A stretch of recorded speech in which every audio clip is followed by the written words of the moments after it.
Welcome on in, everybody. Welcome to You Gaming. My name is Goopster. We are going to go over fishing in Pal World 1.0. It is a newer system that was just added in. And if you're just walking up to the water with a basic rod and no plan, you're leaving a ton of loot on the table. In this video, I'm breaking down the exact rods, the bait, the pals you need to make fishing easy and genuinely profitable. If you appreciate this type of content, please let me know by gently typing that like button. Now let's get into it. First, let's talk about why fishing is even worth your time. This isn't just a side activity. You're catching a couple of water pals. For every fish shadow you see in the water is a separate pal you can catch without spending a single pal spear. And every successful catch also drops items, things like gold coins, keys, PAL souls, technical manuals, schematics, and late game materials like corium ore. The quality of those drop scales with the levels of the area you're fishing in. So fishing near the world tree can hand you endgame schematics, while early spots give you basic gear. This is a real loot pipeline, and many players never touch it. All right, let's talk about the rods, because your rod is your foundation. Fishing rods only affect two things, really: the durability, and then they're part of the equation for the green capture bar in the mini game. A bigger bar means more room to keep the fish inside the target zone, which makes tougher catches way more manageable. You unlock your first rod, the beginner fishing rod, at level 15 through the beginning fishing set. Then, at level 29, you get the intermediate fishing rod, which gives you a noticeably wider bar. At 45, you unlock the advanced fishing rod, and for many players, this is where the practical endpoint. Beyond that, there are three more rods which you can get, but they're only from schematics, which drop randomly from chests and other fishing spots. The best one, the advanced fishing rod Depresso variant, has 720 durability compared to only 480 on the standard advanced rod, and a wider bar on top of that. It's great, but it's not required unless you're chasing the hardest Grandmaster tier catches.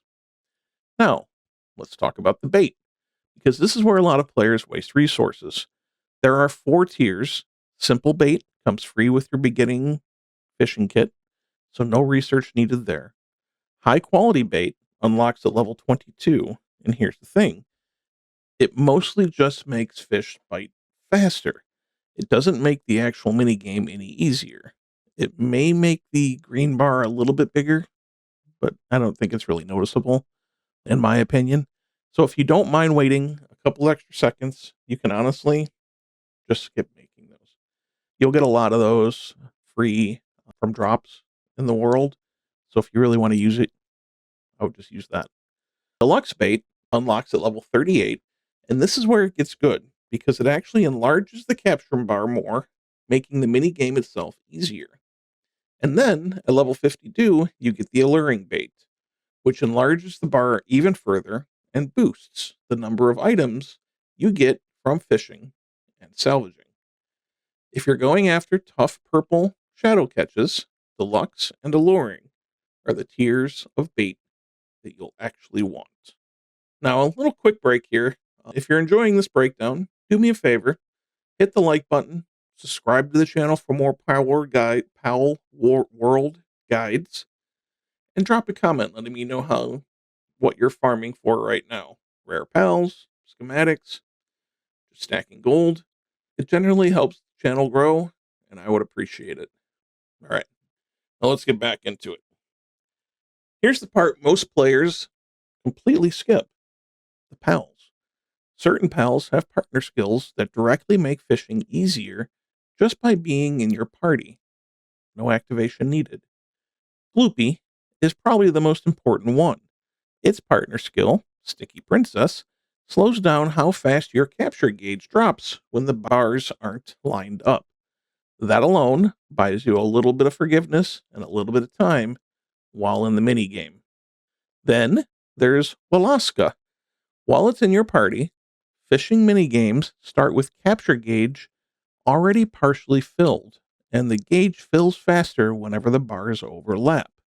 Alaska Ignis, which is the upgrade, does the same thing, but stronger. And here's the bonus. Since they have separate partner skills, you can actually run both at once for a stacked effect. I have not tested that yet. If I have to correct myself, I will. But as of right now, that works. If you care about items over ease of catching, bring Juliet. Its partner skill increases the amount of items you get from fishing, and that bonus will scale all the way up to 95% at max rank. And if you're doing salvage runs instead of straight fishing, swap in Jelroy, her little boyfriend, since its partner skill boosts salvage yield the same way, though it won't help your normal fishing catches. One last pal worth mentioning is Salmora or Salmora Lux. Both can be ridden across water, and while they're in your party, they make pals easier to fish up. Since they also have separate partner skills from each other, you can get the mount utility and the tandem bonus in one party slot. So a strong all-around fishing party looks like this. We'll do Alaska or Alaska Ingus for the capture gauge, Gloopy for forgiveness on misses for the bar, and Gillette for item drops, and Sloth or Lux for your water mount with the talent bonus. That's 4 slots doing real work, and you've got room for one more depending on what you're targeting that day. Now, let's talk about automating this, because you don't have to do all of this manually. At level 31, you do unlock the fishing pond for your base. Once it's built, you pick between small or medium shadows, assign any pal with the handiwork suitability to fish automatically while you're off doing other things.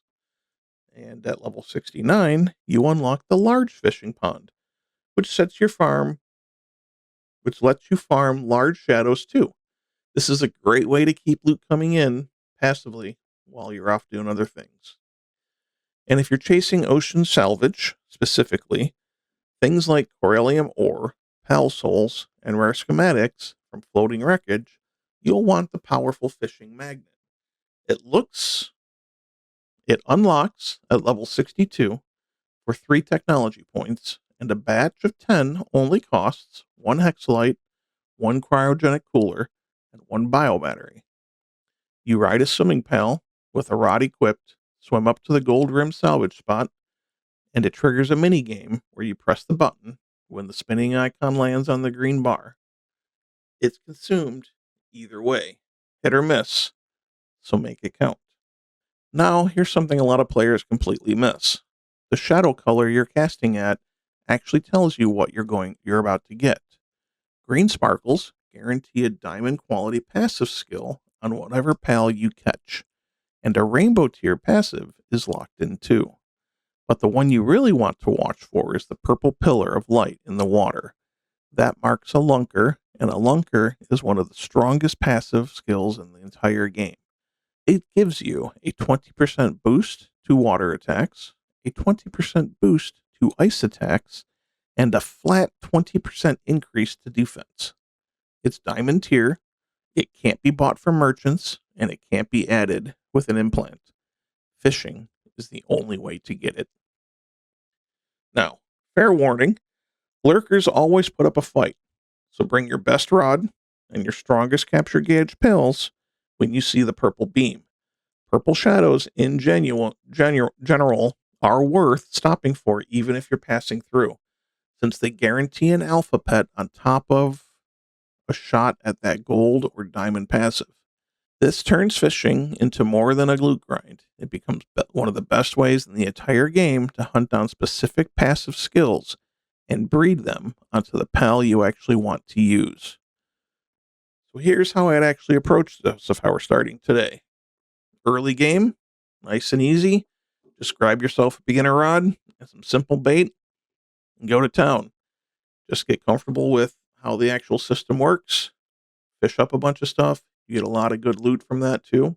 At around level 30, go ahead and grab Gloopy and Gillette to your party and build the intermediate rod. Go out there, keep it fishing, keep getting better. By 45, you get the advanced rod, and you start using deluxe bait. Nice and easy. You start getting some nicer pals, a lot more alphas, a lot more stuff. Then, in the late game, bring in the alluring bait, the Alaska Ignis, and the Salmoran Lux, and set your fishing pond and powerful fishing magnet. Keep an eye out for the purple beams. They're a winner. And so that's the complete setup for fishing. I've really actually enjoyed the fishing mechanic that in this game. Um, it took me a little bit to realize that I didn't have to like spam the button, the left click button. I thought you just had to keep hitting it to keep it going. You can click and hold, and there's other little things to it. It is difficult. The higher level fishes you get to, they are a lot harder. Every once in a while, I do still lose because man, that thing goes quick. So, but if you made it this far, I really do appreciate you watching my video. Please like, please subscribe. It would mean the world to me. And drop me a comment down below. Let me know how you like the fishing that you got going on. And honestly, if you really want, tell me what kind of videos you want. I'm all for suggestions, and I'll put them together for you. Thank you, everybody. Have a wonderful rest of your day.